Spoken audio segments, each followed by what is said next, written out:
ভাইরে, আপনারা কি এই স্মার্ট ভাইটিকে চিনতে পেরেছেন? উনি হলো টুইটারের মালিক ইলন মাস্কের ছোট ভাই বেলন মাস্ক। তার বড় ভাই যেমন রকেট উৎক্ষেপণ কেন্দ্র স্পেসএক্স তৈরি করে পুরো পৃথিবী জুড়ে সাড়া ফেলেছিল, তেমনি এলন মাস্কের ছোট ভাই বেলন মাস্ক একটা সেলুন দিয়ে পুরো পৃথিবী থেকে শুরু করে শুক্র, শনি, মঙ্গল ও বৃহস্পতিবার পর্যন্ত সাড়া ফেলেছে। আসলেই তো ভাই, এমনটাই হওয়া উচিত। বড় ভাই যেমন ছোট ভাই তেমন সাড়া জাগানো কাজ করবে, এটাই তো স্বাভাবিক, তাই না?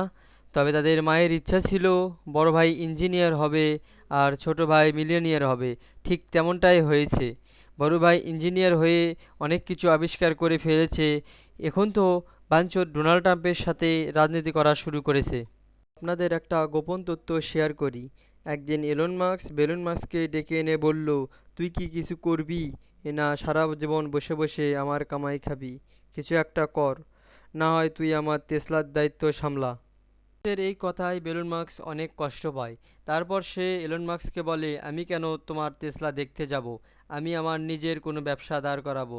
সেদিনের পর থেকে এলন মাস্ক ও বেলন মাস্কের মধ্যে বিশাল ঝগড়া লাগে। তারপর বেলন মাস্ক রাগ করে বাংলাদেশে চলে আসে। বাংলাদেশে আসার পর তার পথ চলা অতটাও সহজ ছিল না। বাংলাদেশে সর্বপ্রথম আসার পর রূপনগরের রাজকন্যা দেখে একটা বিয়ে করে। তারপর সে বাংলাদেশের মার্কেট বুঝতে থাকে। একসময় সে দেখতে পারে বাংলাদেশে বউ ব্যবসা করলে খুব তাড়াতাড়ি বড়লোক হওয়া যায়। এই ব্যবসার পাশাপাশি তারা 3 মিনিট 21 সেকেন্ডের একটা লিঙ্ক ব্যবসা শুরু করে। এভাবেই চলতে চলতে তারা একসময় একটা সেলুন দিয়ে ফেলে। সেই সেলুন দেওয়ার একদিন পর তারা মিলিয়নিয়ার হয়ে যায়। তার একটা ভিডিওতে দেখা যায় 10-15টা বডিগার্ড নিয়ে যাচ্ছে।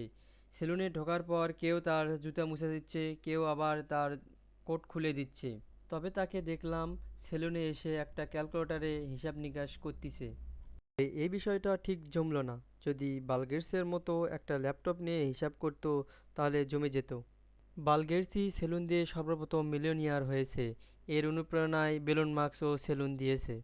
কে আমার বন্ধু রাহাত বাবু বউ ব্যবসা করে মিলিয়নিয়ার হতে চাচ্ছে, কিন্তু বিয়ে করার জন্য সুন্দর মাইয়া পাচ্ছে না।